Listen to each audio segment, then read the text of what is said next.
Hello everybody, welcome back along. Thank you for all your feedback yesterday. I did an update video yesterday and just kind of rounded up all the football stories going around. That seemed to go over quite well with most people, so we're going to do the same again. To those people who really come here for championship content, obviously yes, that has been the main thrust of the channel, but in these times at the moment, I'd love to be at games and I'd love to be watching games, but there just isn't any. So going to go a bit more newsy and a bit more reaction and a bit more debate. So do stick with me, and the football will return at some point. But we've got over 9,000 subscribers now, so I'm just trying to keep things going. And thank you to everybody who has subscribed. So today we're mainly focused on this Premier League dial-in meeting with all the executives getting involved. I don't know what time they're going, but I'll likely be back sat here doing another video when we have heard what has been said. I think it's going to be a bit of a sticky one from what we hear. We've had Brighton chief exec Paul Barber and Watford Scott Duxbury speaking out over the weekend, particularly the newest thing, the newest stick in the mud now with Project Restart is neutral venues. Gary Neville, who's pretty well informed on this stuff, tweeted that he expects things to be bumped down the road, as in they're going to reach stalemate and nothing is going to be decided, especially in light of yesterday's, how should we call it, slightly confusing, what are we restarting type announcement from the government. I'm sure more will transpire as the week goes on. Christian Purslow from Villa dived in yesterday on home advantage too, said 2/3 of our wins this season came at home. We have 6 left. Giving up that advantage is a massive decision, and I certainly wouldn't agree to it unless the circumstances are right. My duty is to my club. So he's certainly falling on the way the Bundesliga is doing it and playing at your own grounds. Steve Parish was talking again last night, said that today's meeting is another part of the journey in trying to get football back. We would be derelict in our duty if we did not find a way for it to come back. It may prove beyond us. We have huge challenges in order to get back to complete the season, but we're planning to do so. I'm not sure if he's talking about it being impossible to actually get the players on the pitch, or it being impossible for everyone to agree on how to get the players on the pitch. Be interested to know.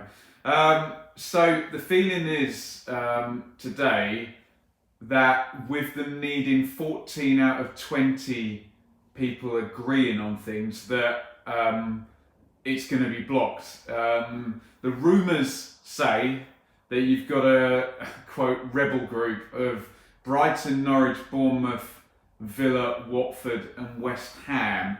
So that is 6 who would only need one other ally to block the neutral ground thing. There's been an awful lot of debate on, when the top 6 want to block vote on something, that's okay, and when the bottom 6 want to, that's not okay. So I'd be interested to know people's feelings on that. As always, I'll kind of sit on the fence a little bit and say it's just about finding the right decision. It doesn't matter where the idea comes from, as long as it's the right decision for the safe way of doing it and the sensible way of doing it, and I guess most people are behind it. Todd Cantwell of Norwich took to Twitter yesterday. He is quite open on Twitter. Let's just say he tweeted, "We are just people too." Of course, he's right, and we all want players to be safe. But that stance does apply to, when you go as broad as that applies to every single person who's currently in lockdown, who's going to be going back to work. Everybody is scared. So yes, Todd is right that players are not invincible, and their high wage packet doesn't make them any less vulnerable to the disease, although some would argue that the high amounts of money would allow them to be better protected and tested and situation controlled, and that their vastly superior immune systems, presumably, with most of them, would allow that as well. But I do take Todd Cantwell's point. Training was penciled in for next Monday, which is the 18th of May. So that's when the pre-season, the little mini pre-season, was going to get going. So we are now in the throes of, look, there's 1 week to go, and if this gets, what did Gary Neville say, bumped down the road, then you are now starting to really, really push back, and then we're getting into August, and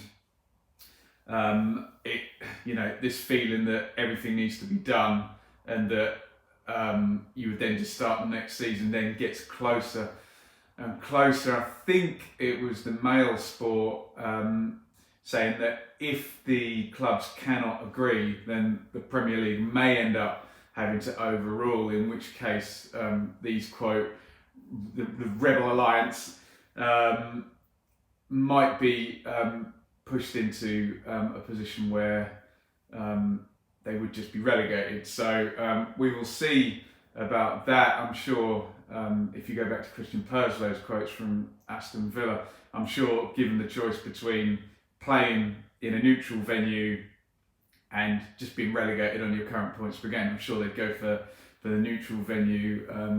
And I mean, we've talked about self-interest, haven't we? And it was the Watford chairman saying, yeah, of course there's self-interest.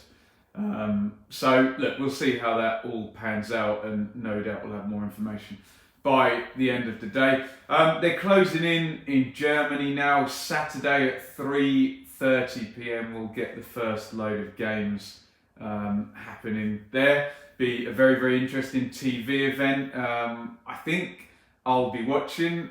Let me know if you'll be watching. Are you going to be betting? All the TV companies, all the betting companies, hoping for some kind of restart to things, no doubt. Let me know down in the comments if you want any coverage of that. I'll likely do something if I'm going to be watching. Obviously, it won't be the granular match review, but maybe a bit more on the experience. But yeah, let me know if you're going to be tuning in to that. Today marks the 35th anniversary of the Bradford fire. So on this day in 1985, 56 people were killed at Valley Parade. Bradford tweeted out their memorial imagery, which I've retweeted. The worst thing always about looking at those is when you see the names and you see 3 or 4 of the same surname and a whole family tragically involved. The same with the Hillsborough things, when you look and you see the ages and you see obviously mothers and sons and fathers and brothers all. So obviously I'm sure everybody watching and subscribed pays their respects to anyone connected with that, and it's important that we do mark these anniversaries. A couple of smaller stories. Wigan Athletic, Alan Nixon, who I know some people say has a fair to middling strike rate, particularly on transfer deals, but then who does have a 100% rate on that. He's talked about Wigan today in a tweet. He is fairly good on those Northwest clubs, I have to say, saying they've found new financial backers to work with Stanley Troy. Very advanced, an announcement soon, so keep an eye on that one. Wigan fans, it's not a sheikh coming in and completely changing everything at the club, but likely that some much needed money coming in at Wigan there. So yeah, do keep an eye on that. Finally, one of our old favourites on the channel, and as an Ipswich fan, one of our favourite subjects to talk about. Mick McCarthy's on the charm offensive. He was on Talksport's Sporting Life, so he's in full media circuit, likeable Yorkshireman mode. Good listener as ever with Mickey. Whatever you say about him, he's a good talker and he's an entertaining talker, and he commands attention as managers do with that type of charisma. I know we've got Millwall, Sunderland, Wolves, Ipswich fans on here, so worth a listen there. Nothing particularly new in the way of stories, but he definitely wants back in.